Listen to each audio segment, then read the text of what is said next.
बिस्मिल्लाहिर्रहमानिर्रहीम। अस्सलामु अलैकुम। सिटी सवेरा न्यूज़ के साथ मैं हूं सना हुसैन। चलते हैं खबरों की जानिब।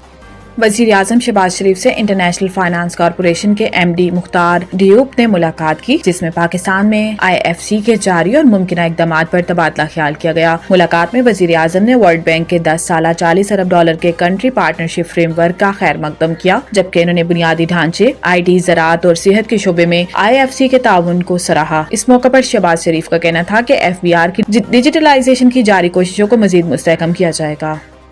FBR सिर्फ टैक्स वसूली करेगा। हुकूमत ने पॉलिसी साजी के अहम इख्तियारात वापस ले लिए। विफाकी काबीना ने वजारत खजाना में टैक्स पॉलिसी ऑफिस कायम कर दिया, जिसका नोटिफिकेशन भी जारी कर दिया गया। नोटिफिकेशन के मुताबिक टैक्स पॉलिसी साजी और टैक्स वसूली को अलग अलग कर दिया गया है। FBR सिर्फ टैक्स वसूली के काम तक महदूद रहेगा। FBR रेवेन्यू बढ़ाने के लिए सिर्फ टैक्स तजावीज पर अमल दरामद पर तवज्जो देगा। नोटिफिकेशन के मुताबिक टैक्स पॉलिसी ऑफिस बराह रास्त वजीर खजाना और रेवेन्यू को रिपोर्ट करेगा। टैक्स पॉलिसी ऑफिस हुकूमती इस्लाहाती एजेंडा बनाने पर काम करेगा। टैक्स पॉलिसी ऑफिस टैक्स पॉलिसियों और तजावीज का तज्जिया करेगा। नोटिफिकेशन में कहा गया है कि data modelling, revenue economic forecasting के जरिए टैक्स पॉलिसियों और तजावीज का तज्जिया होगा।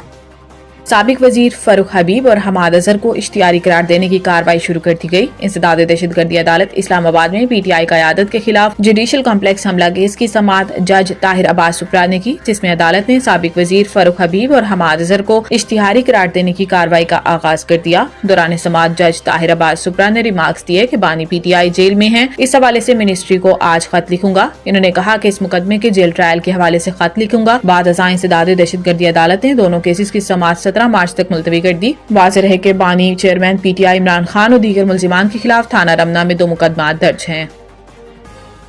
बैनुल अक़वामी मालियाती फंड IMF का तज्ज़ियाती मिशन पाकिस्तान का दौरा मुकम्मल करने के बाद वापस रवाना हो गया। इस दौरे के दौरान मिशन ने गवर्नेंस और करप्शन से मुतालिक तशख़ीसी जायजा मुकम्मल कर लिया है। इसकी एक तफसीली रिपोर्ट जुलाई में जारी की जाएगी। तफसीलात के मुताबिक पाकिस्तान में क़याम के दौरान बैनुल अक़वामी मालियाती फंड IMF के वफ़द ने चीफ जस्टिस समेत 19 मुख्तलिफ वज़ारतों और महकमों के हुकाम से मुलाकातें की। वफ़द ने मालियाती गवर्नेंस, बैंकिंग सेक्टर, इंसदाद बदअनवानी और मनी लॉन्ड्रिंग के खिलाफ इक़दाम का भी जायजा लिया। इसके अलावा कानून की हुक्मरानी और दहशत गर्दी का माली मुआवनत रोकने से मुतालिक निज़ाम पर भी बातचीत की गई। वफ़द ने काबीना डिवीजन के सेक्रेटरी की सरबराही में मुख्तलिफ वजारतों के सेक्रेटरी से मुलाकात की, जिसमें वजारत खजाना, इक्तिसादी अमूर, तिजारत, निजकारी और दीगर महकमों के नुमाइंदे शरीक थे। इस दौरान काबीना डिवीजन ने गवर्नेंस और एहतसाब के अमल को मजीद मुअस्सर बनाने के लिए किए गए इक़दाम से आगाह किया।